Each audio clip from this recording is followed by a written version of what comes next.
Nate is with us in Asheville, North Carolina. Hi, Nate. Welcome to the EntreLeadership podcast. Hey, Dave. Thanks for having me on. My honor. How can we help? I'm owner of a tax and advisory CPA firm, and we have about 12 employees. 2022, we did about $450,000 in revenue, and then 2023, we did $1.25 million. Wow, way to go. And thanks. We're in a place now where we're trying to continue to create buy-in for our team, and so trying to decide how transparent I should be with the financials and sharing numbers with our team. Okay. Specifically, what numbers are you not wanting to share, or are you concerned about? Top line, bottom line, what? Yeah, it's between top line and bottom line, but then we also do, we designate between 1% and 5% of our top line to charitable giving. And so sometimes that can generate a significant charitable gift in certain months that would exceed some of our team's salaries.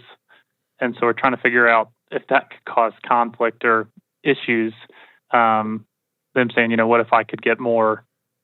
How do you guys not done charitable giving? Okay. 12 team members. 12 team members. How long have you been open? Since 2019. Okay. We only had three team members at the end of 2022. Oh, so most of them are new. Okay.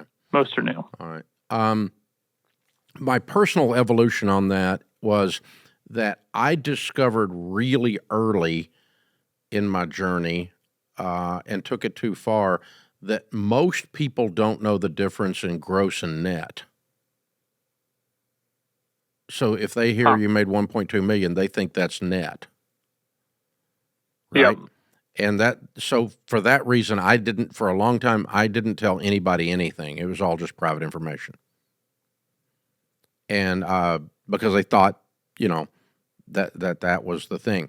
Now, as we've grown and I've gotten past some of that, and I got some of the people off the team that couldn't add, I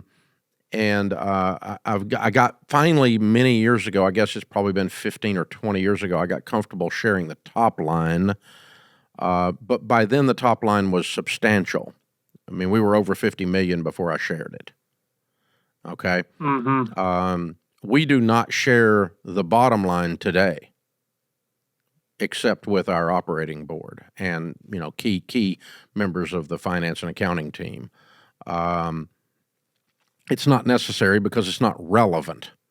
And so I don't share that. This is a privately held company. It's none of your business. We share the top line all the time. We'll do about 300 million this year. We don't mind sharing that at all. And we do not tell people that we don't tell them what percentage of top or bottom that we give to profit sharing or to charitable giving. We just do both. Because there's always some math nerd trying to back in and figure something out, right? They're trying to go, they give away 5% of their net profit, and no, then that means their net profit is Y. If the charitable giving was X, you can do the math and back into it, right? So there's always somebody worried about everybody else's business instead of minding their own. So we don't share that, frankly, the reason we don't share the profit sharing percentage is because we change it from time to time, up or down, to keep it to where it doesn't blow our minds because there's nothing going out. I mean, profits are way down, and so we'll up the percentage to keep profit sharing going out. And profits are up, we'll drop it because it gets kind of crazy, if it's hockey sticking up. And so we don't share the percentage of that goes to that. Or the percentage or whatever. Now back to your thing. I think if you're sharing that the company has gross revenues in a tax and accounting company of $1 million, $2 million, if that causes an employee, a team member, to think they need some of that because they heard that figure, you probably have a bad hire. It's probably not a bad policy that you have, the policy of sharing that. Okay.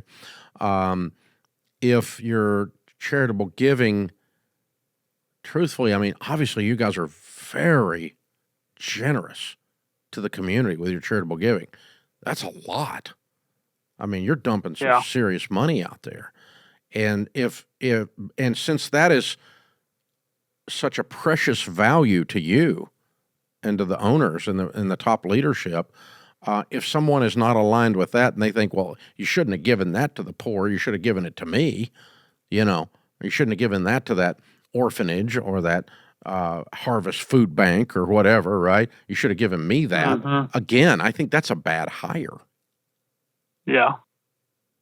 And so, and then down in the actual weeds, we have to be very careful, like, for instance, who cranks payroll in the accounting team, because they see everyone's pay.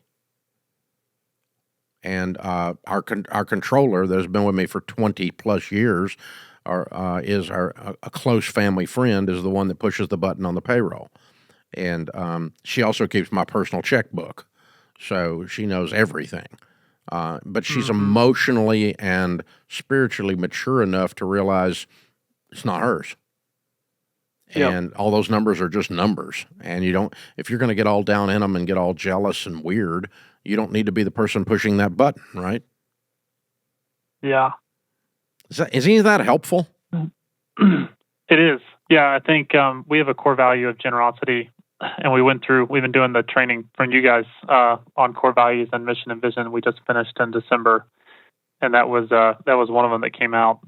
And I think trying to instill that into our team and create buy-in in this, even the money we're making is ultimately God. So exactly, that's the way we look at it. We're trying to give it back to Him. Yeah, our goal is to be outrageously generous personally, and to teach people to do that. It's one of the things we've done for several decades. So, yeah, that fits. Now, I might say this.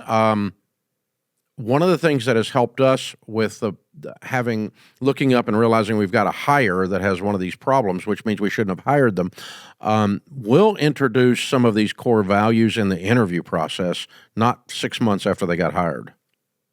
Yeah. And let it be a screen.